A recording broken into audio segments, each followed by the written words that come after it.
Halo bro. Halo. Ya. Salam kenal bro. Gimana kabar? Baik. Gimana Pak ya? Saya puji Tuhan. Baik. Kabar selalu baik. Siap. Ya. Sebelumnya ada beberapa hal yang saya mau tanya ke bro. Ya. Tapi saya memulai dulu. Kenapa bro tertarik untuk masuk caleg? Artinya saya mau ngomong begini.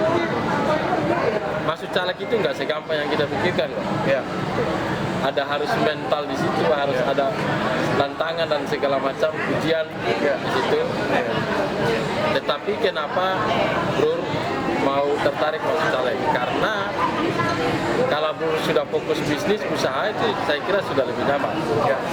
Ya kan? Nah pertanyaannya adalah bro masuk caleg ini apa karena panggilan hati, atau ada visi-visi yang mau dibawakan, atau ada beban pelayanan yang mau diterapkan ke masyarakat, atau seperti apa? Mungkin Bung bisa ceritakan biar Bung bisa tahu sebetulnya Bung tertarik ini karena apa sih? Apa karena duitnya, atau tapi kalau bilang duit sih ya menurut saya nggak mungkin lah. Bung kan pengusaha kayaknya, penghasilan minimal sudah cukup lah. Nah kalau dari duit di caleg kan ya nanti Bung jelaskan lah motivasinya apa maksudnya. Silakan. Jadi gini Pak Elias, saya masuk politik itu pertama adalah kami ingin Indonesia lebih baik. Tentunya dengan kebijakan. Karena di legislatif itu DPR itu bisa membuat kebijakan. Tentunya tanpa panggilan yang spesifik kita tidak akan bisa membuat kebijakan yang baik. Dua hal yang saya pelajari di anggota legislatif itu adalah satu, kita jangan mau terkenal. Kedua, kita tidak perlu menjadi kaya. Karena dengan uang gaji itu sudah cukup. Nah, kata-kata ini yang penting. Tapi terlebih lagi buat saya pribadi, legacy warisan yang saya mau tinggalkan selama saya hidup untuk anak-anak saya dan bangsa negara ini. Nah, apalagi negara ini sudah cukup banyak memberikan kita pemimpin. Saya harus kembalikan, dan saya melihat bahwa negara ini penuh dengan tahu korupsi, anti toleransi, hal-hal yang buruk yang kita lihat. Nah, waktu Pak Jokowi masuk di 2014 sampai hari ini, itu yang membuat saya bahwa Indonesia itu menjadi bisa lebih baik. Tapi tentunya harus diisi dengan orang-orang lebih baik dan terus baik. Kenapa? Karena di DPR itulah tempat di mana kita membuat kebijakan publik. Nah, itulah yang bisa membuat Indonesia atau negara ini menjadi lebih baik. Dan itu saya terpanggil di sini. Nah, itulah saya berusaha. Oke, jadi artinya Bro Beni ini mau masuk ke caleg karena memang terpanggil untuk mau memberikan yang terbaik untuk masyarakat. Ya, karena kalau nggak ada panggilan, berat sekali untuk menjalankannya. Karena kita udah nyaman kan nih, tapi karena panggilan hati kan nggak bisa bohong.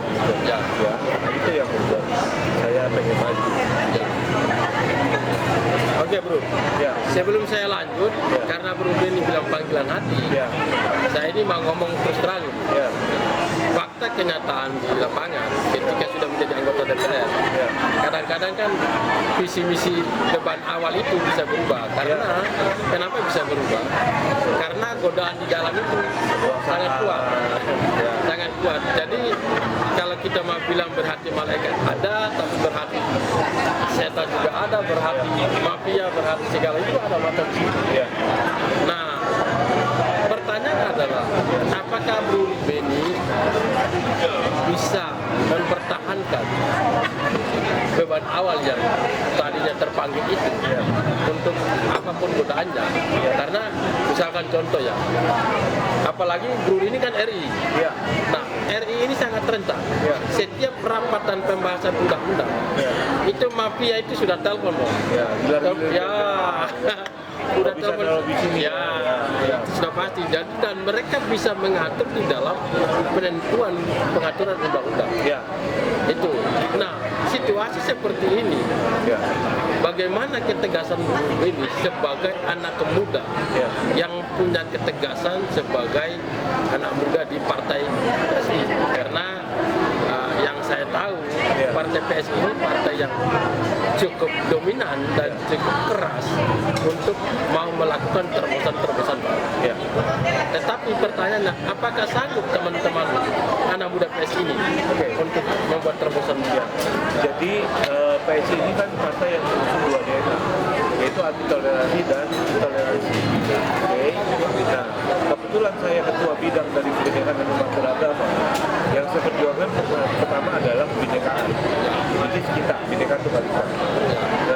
Kedua adalah umat beragama yang beragam agamanya. Nah, kita balik lagi ke yang kuasa tadi. Nah, ketua umum kita yaitu Kaisang. Mas Kaisang sekarang ini PSI punya agenda yang paling utama adalah undang-undang perampasan aset untuk para koruptor. Betul ya. Nah, jadi karena kita belum pernah masuk parlemen, Mas Ketum ini udah selalu ngomong kalau PSI sampai tidak masuk senayan, tapi kader-kadernya ada di DPRD kota, DPRD provinsi melakukan korupsi, kita yang melakukan tekanan. Ada korupsi kayak tadi Nur bilang, korupsi tidak bisa dilakukan sendiri. Korupsi akan dilakukan berjemaah. Jadi kalau misalnya saya PSI, Nur Demokrat atau PSI juga, kita nggak sepakat, tidak ada korupsi. Tidak bisa ada transaksi di situ. Nah, sedangkan Nur misalnya dari partai apa, saya dari PSI, you ajak saya nggak mau, sama aja nggak bisa juga. Nah, gimana caranya? Nah, kita di PSI punya itu. Sekali ketahuan, selesai, kita dimiskinkan kalau bentuk udah itu kita tangan fakta integritas. Nah, itu mungkin kelihatannya ini kan baru awal, belum duduk. Nanti kalau udah duduk sudah punya kuasa. Nah, tapi paling enggak PSI mengusung fakta integritas internal pertama untuk perampasan aset apabila kader-kader ditangkap korupsi. Jadi sama aja. Kalau saya duduk di DPR RI berlaku sama. Oke, Bro. Saya ini mau ngomong gini. Ya. Undang-undang untuk perampasan aset untuk supaya memiskinkan para koruptor itu sebetulnya sudah dibuat. Tetapi sampai hari ini belum disahkan. Ya, karena memang partai-partai tidak dimutarkan kan? Iya, ini pertanyaan saya. Makanya itu yang saya. Jadi artinya begini. Partai-partai dalam hal ini yang diwakilkan oleh teman-teman anggota DPR di RI, ini kan kalau sampai hari ini belum disahkan berarti kan memang ada yang pro kontra. Ya, betul. Nah, kalau belum disahkan karena yang kontra ini kan lebih banyak, yang tidak mau untuk supaya cepat disahkan. Itu kan lebih banyak. Betul. Nah, apa teman-teman dari PS ini bisa yakin kalau nanti terpilih bisa untuk bagaimana supaya caranya meloloskan untuk segera itu disahkan, padahal harus melawan banyak yang kontra itu tadi, karena ada voting lah, ada sistem voting lah, suara terbanyak. Itu gimana itu? Makanya hari ini PSI berkoalisi dengan 9 partai. Yang sekarang kalau kita hitung 9 partai itu Indonesia Maju 46% daripada DPR. Wah, lumayan ya. Nah, tapi itu kan kemarin. Nanti 2024 kita lihat apakah PSI masuk ke dalam. Kalau PSI masuk akan menjadi lebih dari 46%. Amin. Nah, kalau kita ngomong voting, anggaplah ada satu partai yang tidak mau, apakah kita masih bisa 51% atau 50 sekian? Itu kita sudah menang sebenarnya. Nah, makanya Mas Ketum Kaisang itu tidak muluk-muluk bilangnya, apabila tidak dapat diperjuangkan dalam waktu dekat, paling nggak PSI memberikan contoh. Tentu lobby-lobby ya antar fraksi, lobby-lobby antar partai, itu semua akan dilakukan oleh PSI. Karena itu perjuangan pertamanya kita, supaya Indonesia bisa lebih maju. Nah, kalau ditanya bisa apa nggak bisa, kita bisa contoh Singapura dan China. China sekarang korupsi, jangankan dimiskinkan, Ya. dihukum mati sampai sekeluarga kan. Wah, Itu China loh kita ngomong. lebih keras. Lebih keras. Nah makanya dibilang bisa apa nggak bisa di Indonesia nih, bukan itu. Mau atau nggak mau. Ya, setuju. Jadi makanya PSI berjuang untuk area ini. Nah, dengan caranya gimana?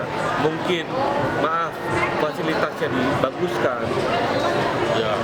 atau kebijakan-kebijakan yang dibatasi, itu kita masih godok terus. Nah, inilah yang membuat nanti orang membuat tidak mau jadi korupsi lagi, karena memang, oh saya rasa saya udah dapat cukup ya dari ini. Oh, kayak malu ya korupsi, banyak anak muda nih di dalam. Makanya kita berharap sekali anak-anak muda itu ikut dalam setiap pergerakan PSI.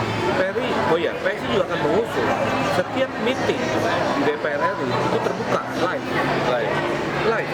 Tapi harus persetujuannya lain juga dong. Betul, tapi selama ada PSI itu live. Oh, Kan boleh. Siap. PSI-nya yang live. Ya, siap. Tinggal lihat di PSI-nya. Ya. Lihat kan, YouTube-nya PSI. Ya. Kan kita boleh live. Ya. Kecuali memang itu sidang tertutup. Ya. Tapi kalau sidang yang biasa, terbuka. Kita live, nggak ada masalah. Sampai hari ini kan juga ada. Sebenarnya berita DPR, Ya. TV DPR. Tapi kan cuma meeting-meeting biasa. Iya. Bukan meeting-meeting kebijakan. Ya. Nah, kita mulai meeting-meeting kebijakan seperti kalau kita lihat di Amerika, di Eropa, itu kan ada sampai berantem di Taiwan, itu kan ada, kita live. Jadi bisa didengar sama banyak orang. Oh, misalnya saya dari partai A, partai PSI, saya dari partai B, ini nggak setuju, kan kelihatan sama masyarakat. Ya. Setuju banget. Itu yang kita mau bawa. Mudah-mudahan Mungkin itu- cara-cara trik-trik yang itu kita bisa bawa. Siap. Sekarang saya lanjut ke itu. Ya. Berikut.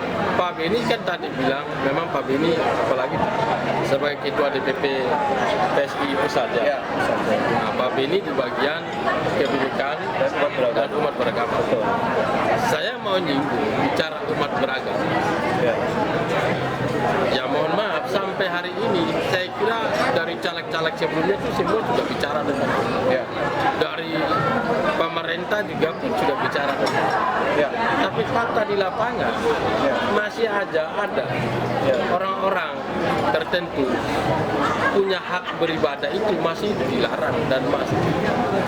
Nah, jadi saya kira kurang apa teman-teman yang sudah bertahun-tahun yang sudah senior-senior di DPR, Ya. mereka juga udah tahu, udah bicarakan wacana tentang program itu, Ya. tapi sampai hari ini masih ada diskriminasi di wilayah-wilayah tertentu, Ya. tidak semua tapi. Mungkin Pak Ilyas belum saya update atau belum terupdate ya. Jadi saya ini sekarang sedang melakukan sesi audiensi dengan beberapa elemen Ya. semua agama. Namanya ada FKUB ya, Ya. berkoordinasi umat beragama. Nah jadi sekarang kita dalam tahap SKB 2 menterinya itu akan dicopot. Ya. Dan sekarang akan dilakukan mungkin dalam waktu dekat mungkin ini akan menjadi Perpres. Ya. Karena kalau undang-undang itu melibatkan banyak partai Ya, setuju. ya di DPR, sedangkan PSI sendiri tidak ada di dalam parlemen.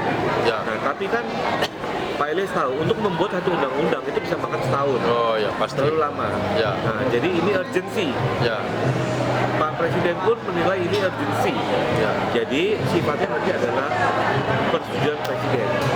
Yang, nah, saya di dalam anggota dalam perumusannya di dalam bahwa nanti Kementerian Agama misalnya gereja yang tidak ada bisa izin, Ya. itu cukup. Kalau dulu kan kita bisa izin RT, RW, masyarakat setempat, Bahma, Kristen, segala macam. Tapi ini enggak, nanti dari keagamaan, dari Departemen Menteri Agama sampai IMB aja cukup. IMB, Ya. keperuntukan, dan Menteri Agama cukup. Karena saat ini kan SKB-nya 2 menteri, dan ada Menteri Dalam Negeri. Ya. Nah ini yang kayaknya ribet banget gitu. Akhirnya dalam negerinya ikut, agamanya ikut. Nah sekarang akan dibikin langsung IMB Kementerian Agama cukup. Itu udah bisa. Nah mungkin saya tambahkan juga, saya lagi pecahin itu yang namanya kalau rumah doa itu apa sih? Majelis taklim itu apa sih? Ya. Persekutuan doa apa sih? Ya. Nah, jadi intinya sama seperti Buddha, Hindu juga ada. Jadi tidak bisa misalnya orang berlima berkumpul, berenam, berdoa, dibubarkan. Kan pernah kita lihat kayak gitu kan. Nah, jadi bisa dilihat kita kemarin sempat bantu mungkin dalam setahun ini kita bantu 41 gereja yang dipersekusi. Di Medan itu 14 yang tidak kita blow up, tapi ada di bisa lihat di Google. Salah satunya adalah gereja Mawar Sharon Binjai sama Tanjung Morawang. Itu benar-benar dibubarin. Dan kita datang, kita audiensi, kita bawa aparat, semua segala macam. Karena ingat pasal 28 ayat 1 mengatakan semua WNI warga negara Indonesia berhak beribadah kepada Tuhan masing-masing. Ayat kedua, dan pemerintah harus menyediakan memfasilitasi. Nah, jadi poin itu kan yang nggak pernah dipakai yang B, yang ayat 2 itu memfasilitasi. Jadi waktu itu saya dibutuhkan, ada aparat, polisi segala macam, oke, warga nggak bisa terima segala macam. Akhirnya Pak Polisi memindahkan kita ke tempat dan itu akhirnya biayanya ditanggung oleh Kapolres. Iya. Nah, sampai izin ini keluar. Kenapa izin ini bisa keluar? Karena ada lewatin FKUB. FKUB itu kan orang juga. Muslim, Hindu, Kristen. Nah, ini jadi ajang apa nih?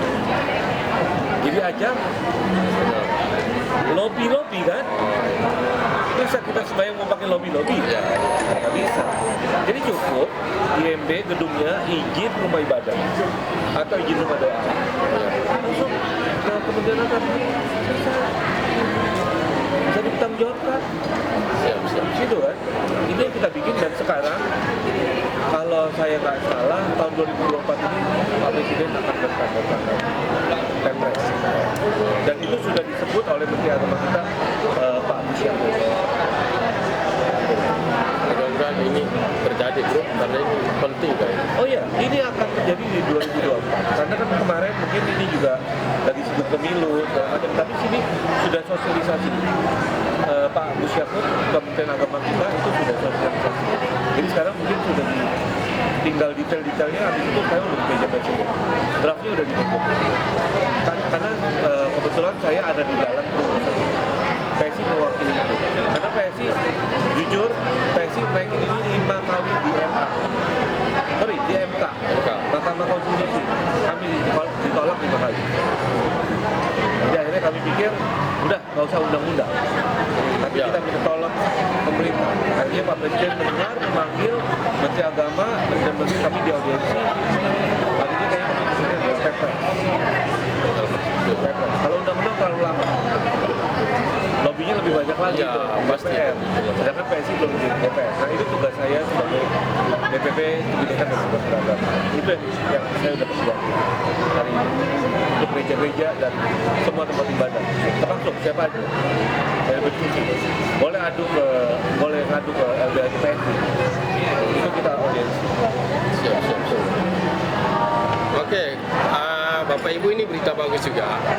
Jadi ternyata teman-teman PSI ini sudah mulai kerjakan ya untuk berjuang untuk bagaimana supaya minoritas yang dihalang-halangi oleh masalah hak beribadah mereka.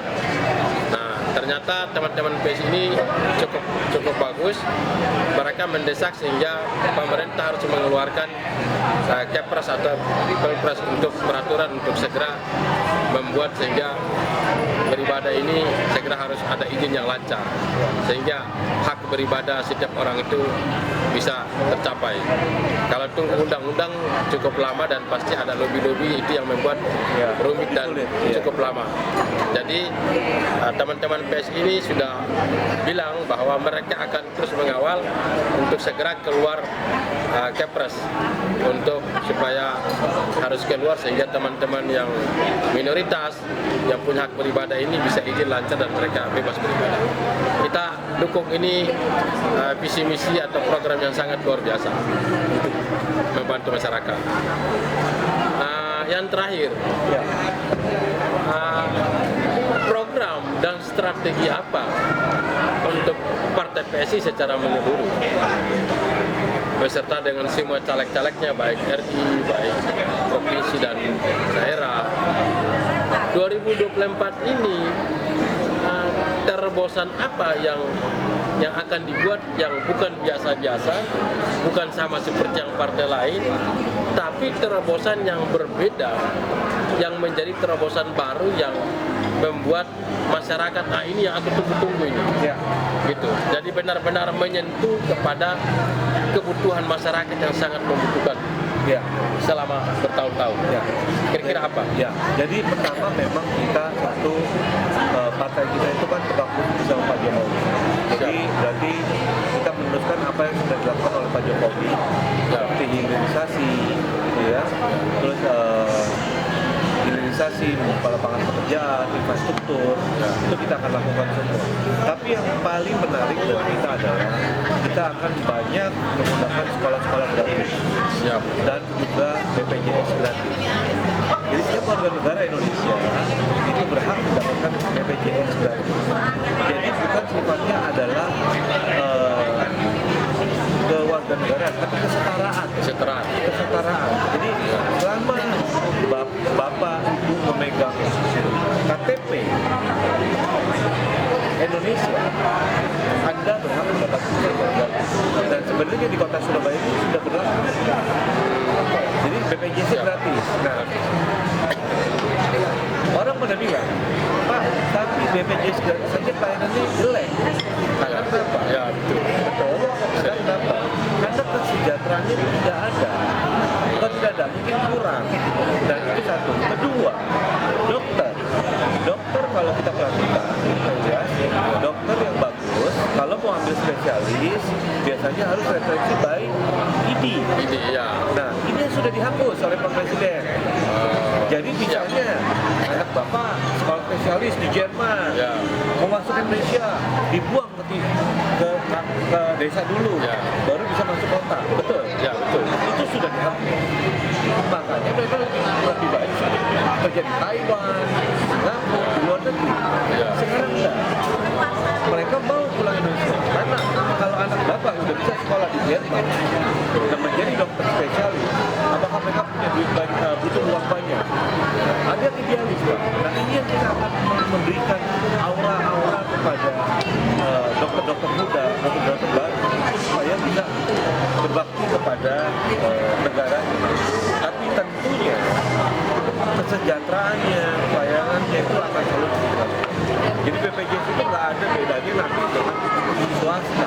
Ini terobosan yang sangat luar biasa.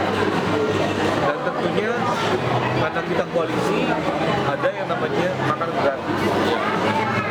Dan yaitu sekolah, kesehatan gratis. Itu makan gratis betul, Pak. Karena sudah dilakukan di 76 negara. Karena untuk memasuki Indonesia Emas, tentunya kan gini, nggak bisa dong anak kecil memasuki Indonesia Emas, anak kecilnya IQ-nya kurang karena vitamin gizinya kurang. Itu yang kita pentingkan. Itu dari PSI sekarang. Oke, Pak Beni. Ya. Ada banyak hal yang aku mau ngomong, tapi nanti di lain waktu saya bisa. Ya. Lain waktu karena saya kira saya harus perlu mengikuti terus dan mengawal. Siap. Dan mohon dikawal, Pak. Ya, mengawal dan terus mewawancarai apa aja yang sudah dikerjakan biar supaya masyarakat paham. Siap. Oh, ternyata PSI tidak hanya banyak ngomong. Ya. Tidak hanya bisa pintar mengatur kata-kata. Siap. Tapi fakta di lapangan. Siap.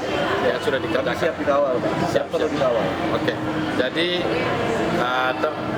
publik bisa mendengar langsung PSI cukup sudah berkontribusi walaupun mereka belum sampai ke RI, tapi kalau mereka belum nyampe aja sudah bisa berkontribusi.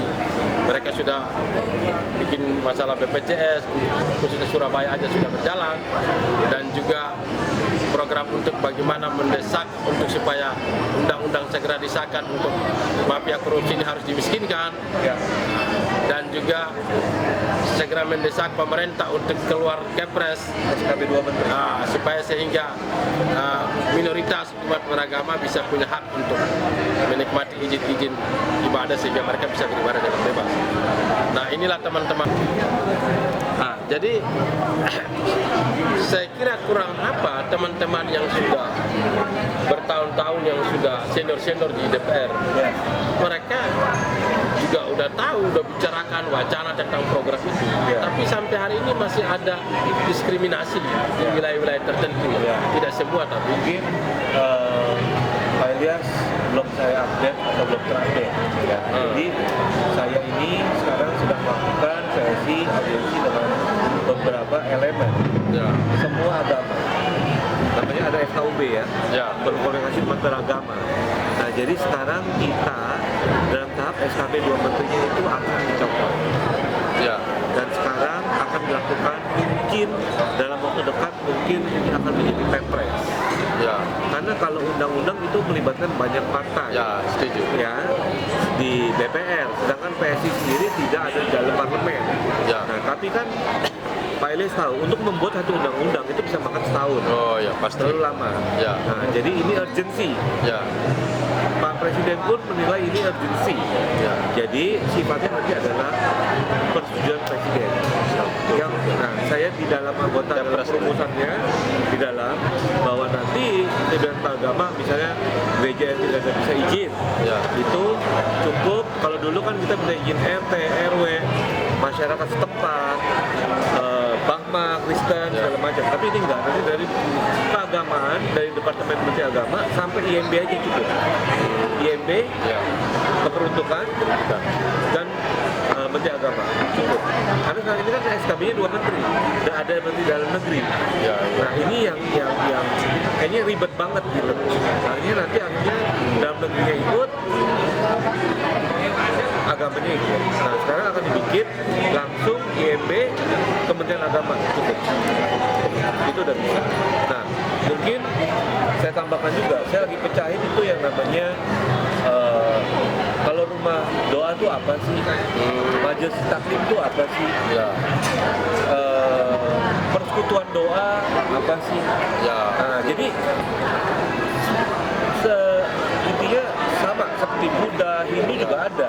Jadi tidak bisa misalnya orang berlima berkumpul berenam berdoa dibubarkan. Kan pernah kita lihat kayak gitu kan. Nah, jadi bisa dilihat kita kemarin sempat bantu mungkin dalam setahun ini kita bantu 41 gereja yang dipersekusi. Di Medan itu 14 yang tidak kita blow up, tapi ada di bisa lihat di Google. Salah satunya adalah Gereja Mawal Sharon Binjai sama Tanjung Morawang. Itu benar-benar dibubarin. Dan kita datang, kita audiensi, kita bawa aparat, semua segala macam. Karena ingat pasal 28 ayat 1 mengatakan semua WNI, warga negara Indonesia, berhak beribadah kepada Tuhan masing-masing. Ayat kedua, dan pemerintah harus menyediakan memfasilitasi. Nah, jadi poin itu kan yang nggak pernah dipakai yang B, yang ayat 2 itu, memfasilitasi. Jadi waktu itu saya ditunjukkan, ada aparat, polisi segala macam, oke, warga nggak bisa terima segala macam, akhirnya Pak Polisi memindahkan kita ke tempat, dan itu akhirnya biayanya ditanggung oleh Kapolres. Iya. Nah, sampai izin ini keluar. Kenapa izin ini bisa keluar? Karena ada lewatin FKUB. FKUB itu kan orang juga. Muslim, Hindu, Kristen. Nah, ini jadi ajang apa nih? Jadi ajang lobby kan? Bisa kita sembahyang mau pakai lobby? Nggak bisa. Jadi cukup IMB gedungnya izin rumah ibadah atau izin rumah doa. Langsung ke Kementerian Agama. Bisa dipertanggungjawabkan. Situ kan? Ini yang kita bikin, dan sekarang kalau saya nggak salah tahun 2024 ini Pak Presiden akan bertanda Perpres.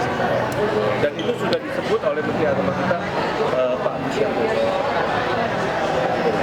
Mudah-mudahan ini terjadi, bro, karena ini penting kan. Oh iya, ini akan terjadi di 2024. Karena kan kemarin mungkin ini juga lagi sibuk pemilu, segala macam. Tapi sini sudah sosialisasi. Pak Busyakut, Kementerian Agama kita itu sudah sosialisasi. Jadi sekarang mungkin sudah tinggal detail-detailnya, habis itu saya udah di meja presiden. Draftnya udah di meja presiden. Karena kebetulan saya ada di dalam PSI mewakili itu. Karena PSI, jujur, PSI ranking ini 5 kali di MA. Sorry, di MK. Mahkamah Konstitusi. Kami ditolak 5 kali. Jadi akhirnya kami pikir, udah nggak usah undang-undang. Tapi kita minta tolong pemerintah. Akhirnya Pak Presiden mendengar, memanggil Menteri Agama, dan Menteri kami di audiensi. Akhirnya kayaknya keputusannya adalah Perpres. Kalau undang-undang terlalu lama. Lobbynya lebih banyak lagi Ya, pasti. DPR. Sedangkan PSI belum di DPR. Nah itu tugas saya sebagai DPP Pendidikan dan Beragama. Itu yang saya sudah perjuangkan hari ini untuk gereja-gereja dan semua tempat ibadah. Termasuk siapa aja. Saya berdiskusi. Boleh ngadu ke LBH PSI. Itu kita audiensi. Siap. Oke, Bapak Ibu, ini berita bagus juga. Jadi ternyata teman-teman PSI ini sudah mulai kerjakan ya untuk berjuang untuk bagaimana supaya minoritas yang dihalang-halangi oleh masalah hak beribadah mereka. Nah, ternyata teman-teman PSI ini cukup bagus. Mereka mendesak sehingga pemerintah harus mengeluarkan Kepres atau Perpres untuk peraturan untuk segera membuat sehingga beribadah ini segera harus ada izin yang lancar sehingga hak beribadah setiap orang itu bisa tercapai. Kalau tunggu undang-undang cukup lama dan pasti ada lobby-lobby, itu yang membuat rumit dan cukup lama. Jadi teman-teman PSI ini sudah bilang bahwa mereka akan terus mengawal untuk segera keluar Kepres untuk supaya harus keluar sehingga teman-teman yang minoritas yang punya hak beribadah ini bisa izin lancar dan mereka bebas beribadah. Kita dukung ini visi misi atau program yang sangat luar biasa membantu masyarakat. Yang terakhir, program dan strategi apa untuk Partai PSI secara menyeluruh beserta dengan semua caleg-calegnya, baik RI, baik provinsi dan daerah. 2024 ini terobosan apa yang akan dibuat yang bukan biasa-biasa, bukan sama seperti yang partai lain, tapi terobosan yang berbeda, yang menjadi terobosan baru yang membuat masyarakat, ini yang aku tunggu-tunggu ini. Gitu. Jadi benar-benar menyentuh kepada kebutuhan masyarakat yang sangat membutuhkan selama bertahun-tahun. Kira-kira apa? Jadi pertama memang kita satu partai kita itu kan terbangun bersama Pak Jokowi. Jadi berarti kita meneruskan apa yang sudah dilakukan oleh Pak Jokowi, seperti hilirisasi, terus hilirisasi, membuka lapangan pekerjaan, infrastruktur, itu kita akan lakukan semua. Tapi yang paling menarik dari kita adalah kita akan banyak menggunakan sekolah-sekolah gratis dan juga BPJS gratis. Jadi setiap warga negara Indonesia itu berhak mendapatkan BPJS gratis. Jadi bukan sifatnya adalah kewarganegaraan, tapi kesetaraan. Jadi selama Bapak Ibu memegang KTP Indonesia, Anda berhak mendapatkan gratis. Dan sebenarnya di kota Surabaya itu sudah berlaku. Jadi BPJS gratis. Nah, orang pada bilang, Pak, tapi BPJS gratis saja pelayanannya jelek. Karena kenapa? Betul. Karena kenapa? Karena kesejahteraannya tidak ada. Kalau tidak ada, mungkin kurang. Dan itu satu. Kedua, dokter kalau kita perhatikan, dokter yang bagus, kalau mau ambil spesialis, biasanya harus referensi by ID. Nah, ini yang sudah dihapus oleh Pak Presiden. Jadi misalnya, anak Bapak sekolah spesialis di Jerman, mau masuk Indonesia, dibuang ke desa dulu, baru bisa masuk kota. Betul? Itu sudah dihapus. faktanya mereka lebih baik kerja di Taiwan, Singapura, di luar negeri. Sekarang enggak. Mereka mau pulang Indonesia karena kalau anak bapak udah bisa sekolah di Vietnam dan menjadi dokter spesialis, apakah mereka punya duit banyak, butuh uang banyak? Ada yang idealis, Pak. Nah ini yang kita akan memberikan aura-aura kepada dokter-dokter muda, dokter-dokter baru supaya bisa berbakti kepada negara ini. Tapi tentunya kesejahteraannya, pelayanannya itu akan selalu dilakukan. Jadi BPJS itu nggak ada bedanya nanti dengan swasta. Ini terobosan yang sangat luar biasa. Dan tentunya karena kita koalisi, ada yang namanya makan gratis dan yaitu sekolah, kesehatan gratis. Itu makan gratis betul, Pak, karena sudah dilakukan di 76 negara. Karena untuk memasuki Indonesia Emas, tentunya kan gini, nggak bisa dong anak kecil memasuki Indonesia Emas, anak kecilnya IQ-nya kurang karena vitamin isinya kurang. Itu yang kita pentingkan. Itu dari PSI sekarang. Oke Pak Beni, Ya. ada banyak hal yang aku mau ngomong tapi nanti di lain waktu saya bisa. Lain waktu karena saya kira saya harus perlu mengikuti terus dan mengawal. Siap. Dan Mohon dikawal, Pak. ya, PSI mengawal dan terus mewawancarai apa aja yang sudah dikerjakan biar supaya masyarakat paham. Siap. Oh ternyata PSI tidak hanya banyak ngomong, Ya. tidak hanya bisa pintar mengatur kata-kata, Siap. tapi fakta di lapangan Siap. yang sudah Kami dikerjakan. siap dikawal, Pak. Siap. Perlu dikawal. Oke, jadi publik bisa mendengar langsung PSI cukup sudah berkontribusi walaupun mereka belum sampai ke RI, tapi kalau mereka belum nyampe aja sudah bisa berkontribusi. Mereka sudah bikin masalah BPJS, khususnya Surabaya aja sudah berjalan, dan juga program untuk bagaimana mendesak untuk supaya undang-undang segera disahkan untuk mafia korupsi ini harus dimiskinkan. Ya. Dan juga segera mendesak pemerintah untuk keluar Kepres SKB 2 Menteri. supaya sehingga minoritas umat beragama bisa punya hak untuk menikmati izin-izin ibadah sehingga mereka bisa beribadah dengan bebas. Nah inilah teman-teman. Jadi saya kira kurang apa teman-teman yang sudah bertahun-tahun yang sudah senior-senior di DPR, mereka juga udah tahu, udah bicarakan wacana tentang program itu, tapi sampai hari ini masih ada diskriminasi di wilayah-wilayah tertentu. Tidak semua, tapi Mungkin Pak Ilyas belum saya update atau belum terupdate. Ya. Jadi saya ini sekarang sedang melakukan sesi audiensi dengan beberapa elemen, semua agama. Namanya ada FKUB ya, berkoordinasi dengan beragama. Nah jadi sekarang kita dalam tahap SKB 2 Menterinya itu akan dicopot. Dan sekarang akan dilakukan mungkin dalam waktu dekat mungkin ini akan menjadi Perpres. Karena kalau undang-undang itu melibatkan banyak partai. setuju. Ya, di DPR, sedangkan PSI sendiri tidak ada di dalam parlemen. Nah, tapi kan Pak Ilyas tahu, untuk membuat satu undang-undang itu bisa makan setahun. Oh ya, pasti. Terlalu lama. Nah, jadi ini urgensi. Pak Presiden pun menilai ini urgensi. Jadi sifatnya nanti adalah persetujuan Presiden. Yang, saya di dalam anggota dalam perumusannya di dalam bahwa nanti Kementerian Agama misalnya gereja yang tidak bisa izin, itu cukup. Kalau dulu kan kita bisa izin RT, RW, masyarakat setempat, Bahma, Kristen, segala macam. Tapi ini enggak, nanti dari keagamaan, dari Departemen Menteri Agama sampai IMB aja cukup. IMB, keperuntukan, dan Menteri Agama cukup. Karena sekarang ini kan SKB-nya 2 menteri, dan ada Menteri Dalam Negeri. Nah ini yang kayaknya ribet banget gitu. Akhirnya nanti dalam negerinya ikut, agamanya ikut. Nah sekarang akan dibikin langsung IMB Kementerian Agama cukup. Itu udah bisa. Nah mungkin saya tambahkan juga, saya lagi pecahin itu yang namanya kalau rumah doa itu apa sih? Majelis taklim itu apa sih?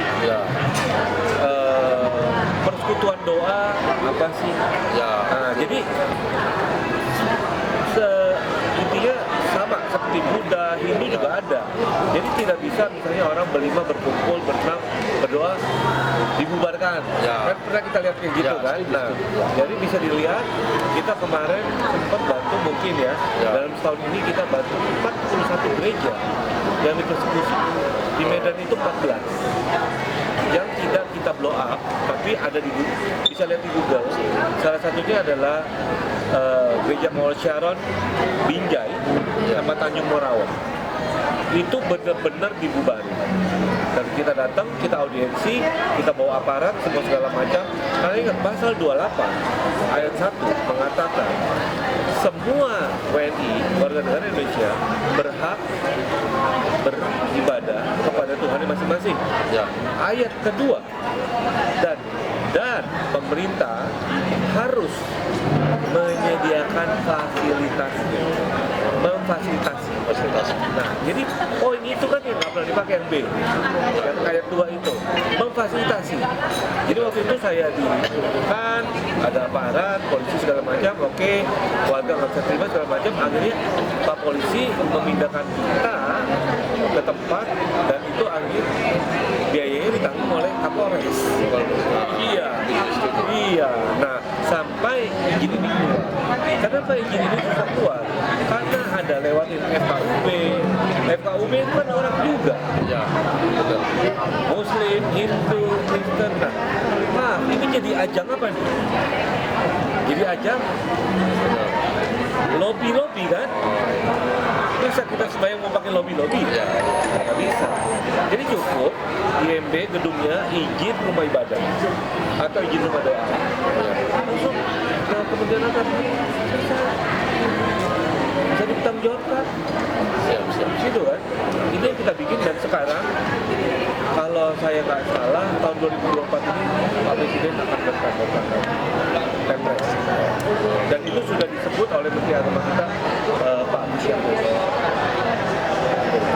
Mudah-mudahan ini terjadi, bro, karena ini penting kan. Oh iya, ini akan terjadi di 2024. Karena kan kemarin mungkin ini juga lagi sibuk pemilu segala macam, tapi sini sudah sosialisasi. Pak Busyako, Kementerian Agama kita itu sudah sosialisasi. Jadi sekarang mungkin sudah tinggal detail-detailnya, habis itu saya udah di meja presiden.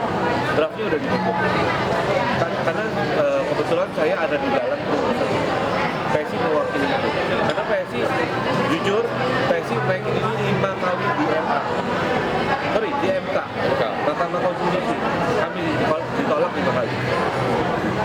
Jadi akhirnya kami pikir, udah, nggak usah undang-undang. Tapi kita minta tolong pemerintah. Akhirnya Pak Presiden mendengar, memanggil Menteri Agama, dan Menteri kami di audiensi. Akhirnya kayaknya kami disini adalah Kepres. Kalau undang-undang terlalu lama. Lobbynya lebih banyak lagi Ya, tuh, pasti. DPR. Sedangkan PSI belum di DPR. Nah, itu tugas saya sebagai DPP Pendidikan dan Pendidikan Agama. Itu yang saya udah perjuangkan hari ini untuk gereja-gereja dan semua tempat ibadah. Termasuk siapa aja. Saya berdiskusi. Boleh ngadu ke LBH PSI. Itu kita audiensi. Siap. Oke, Bapak Ibu, ini berita bagus juga. Jadi ternyata teman-teman PSI ini sudah mulai kerjakan ya untuk berjuang untuk bagaimana supaya minoritas yang dihalang-halangi oleh masalah hak beribadah mereka. Nah, ternyata teman-teman PSI ini cukup bagus. Mereka mendesak sehingga pemerintah harus mengeluarkan Kepres atau Perpres untuk peraturan untuk segera membuat sehingga beribadah ini segera harus ada izin yang lancar sehingga hak beribadah setiap orang itu bisa tercapai. Kalau tunggu undang-undang cukup lama dan pasti ada lobby-lobby, itu yang membuat rumit dan cukup lama. Jadi teman-teman PSI ini sudah bilang bahwa mereka akan terus mengawal untuk segera keluar Kepres untuk supaya harus keluar sehingga teman-teman yang minoritas yang punya hak beribadah ini bisa izin lancar dan mereka bebas beribadah. Kita dukung ini visi misi atau program yang sangat luar biasa untuk membantu masyarakat. Yang terakhir, program dan strategi apa untuk Partai PSI secara menyeluruh beserta dengan semua caleg-calegnya, baik RI, baik provinsi dan daerah. 2024 ini terobosan apa yang akan dibuat yang bukan biasa-biasa, bukan sama seperti yang partai lain, tapi terobosan yang berbeda, yang menjadi terobosan baru yang membuat masyarakat, nah ini yang aku tunggu-tunggu ini. Ya. Gitu. Jadi benar-benar menyentuh kepada kebutuhan masyarakat yang sangat membutuhkan. Ya. Selama bertahun-tahun. Ya. Kira-kira apa? Ya. Jadi pertama memang kita satu partai kita itu kan terbangun bersama Pak Jokowi. Jadi berarti kita meneruskan apa yang sudah dilakukan oleh Pak Jokowi, seperti hilirisasi, gitu ya. Terus hilirisasi, membuka lapangan pekerjaan, infrastruktur, itu kita akan lakukan semua. Tapi yang paling menarik bagi kita adalah kita akan banyak menggunakan sekolah-sekolah gratis dan juga BPJS gratis. Jadi setiap warga negara Indonesia itu berhak mendapatkan BPJS gratis. Jadi bukan sifatnya adalah kewarganegaraan, tapi kesetaraan. Jadi selama bapak ibu memegang KTP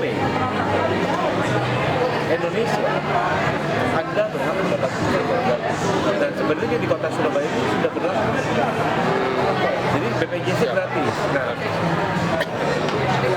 orang pada bilang, Pak, tapi BPJS gratis saja pelayanannya jelek. Karena kenapa? Ya, betul. Karena kenapa? Karena kesejahteraannya tidak ada. Bukan tidak ada, mungkin kurang. Dan itu satu. Kedua, dokter kalau kita perhatikan, ya, dokter yang bagus, kalau mau ambil spesialis, biasanya harus referensi by ID. Ya. Nah, ini yang sudah dihapus oleh Pak Presiden. Jadi misalnya anak bapak sekolah spesialis di Jerman, mau masuk Indonesia, dibuang ke desa dulu, baru bisa masuk kota. Betul? Ya, betul. Itu sudah dihapus. Makanya mereka lebih baik kerja di Taiwan, Singapura, di luar negeri. Sekarang enggak.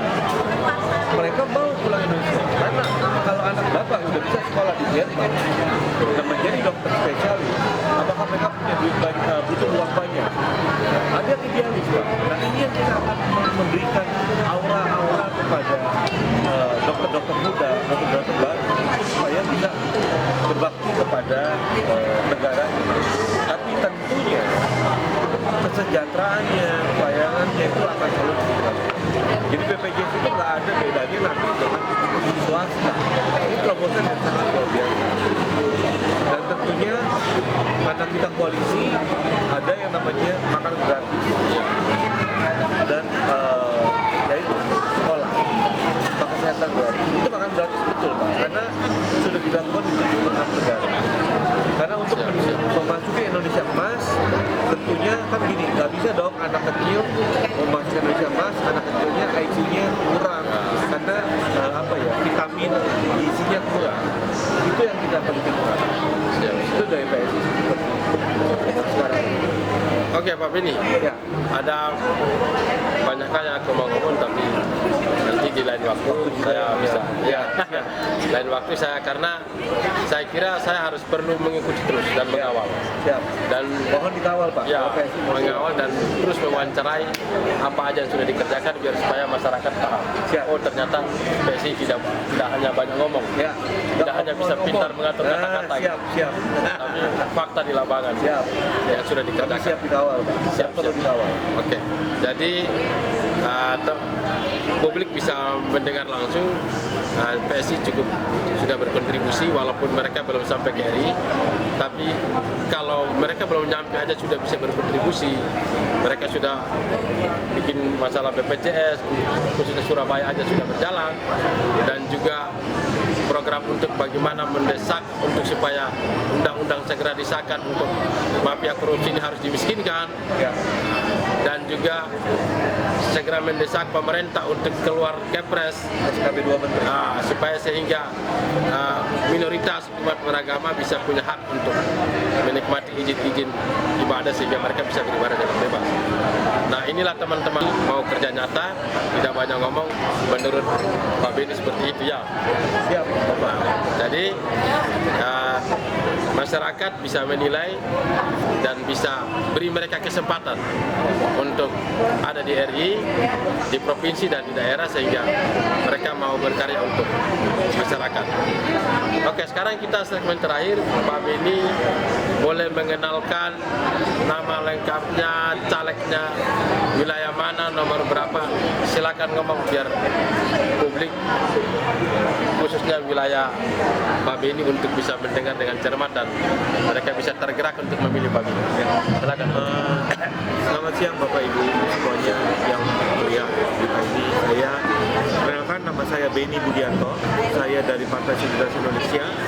Saya dapil Jatim 1 yaitu Surabaya Sidoarjo dengan nomor urut 2. Saya membawa PSI ke dalam Surabaya ini bukan hanya untuk kenapa harus pilih Surabaya, tapi kami tahu program dari Pak Jokowi, Surabaya itu adalah kota terbesar nomor 2 di Indonesia. Nah, program inilah yang akan kami bawa untuk kota Surabaya dan Sidoarjo. Karena ini bukan kota yang kecil, makin besar, makin padat, kesejahteraannya harus dipikirkan, jangan sampai terjadi kerusakan baru kita benerin. Nah, saya mohon dukungannya dan mohon pengawalannya supaya saya bisa masuk ke dalam DPR dan saya bisa memperbaiki dan membantu Bapak Ibu semua yang ada di Surabaya, Sidoarjo dan Jatim yang seutuhnya. Itu aja dari saya. Terima kasih. Tuhan berkati. Oke, terima kasih banyak untuk Bapak Ibu yang sudah menonton. Semoga memilihlah dengan hati yang nurani, yang jujur. Ini yang terbaik bukan untuk hari ini, tetapi untuk 10 tahun, 20 tahun mendatang, bahkan untuk anak cucu kita, sehingga inilah mereka yang mau berkontribusi mengatur kebijakan undang-undang yang akan berlaku buat kita dan anak-anak cucu yang selanjutnya. Terima kasih, sampai kita ketemu di lain waktu. Bye-bye.